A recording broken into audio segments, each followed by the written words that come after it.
साहेब एक महत्त्वाचा प्रश्न आहे, मुख्यमंत्री कोण होणार चर्चा सुरू आहे, तोच प्रश्न पुन्हा एकदा. या चर्चेला लवकरच आपल्याला उत्तर मिळेल. तिन्ही पक्ष मिळून त्याचा निर्णय घेतील. आमचे जे श्रेष्ठी आहेत त्यांच्याशी चर्चा सगळ्यांची चाललेली आहे आणि लवकरच याचं उत्तर आपल्याला मिळेल. मुख्यमंत्री पदाची जशी चर्चा सुरू आहे तशी राज्यातल्या वेगवेगळ्या आमदारांना सुद्धा मंत्री होण्याची इच्छा निर्माण झालेली आहे, त्यांची सुद्धा उत्सुकता ताणली जाते. आधी मुख्यमंत्री ठरेल तर मग मुख्यमंत्री मंत्री ठरवतील.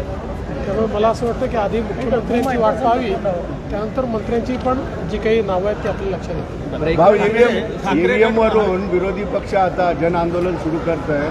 वेगवेगळ्या पद्धतीचे केसेस करायला आदेश दिलेले शरद पवार असतील सगळ्या पक्षात. याचं उत्तर हे काल सर्वोच्च न्यायालयाने दिलेलं आहे आणि सर्वोच्च न्यायालयाने क्लिअर कट सांगितलं आहे की तुम्ही हारले की ईव्हीएम वाईट ही पद्धत बंद करा. ईव्हीएम टॅम्पर प्रूफ आहे, ईव्हीएमची पद्धत चालूच राहणार आहे हे सांगितलेलं आहे.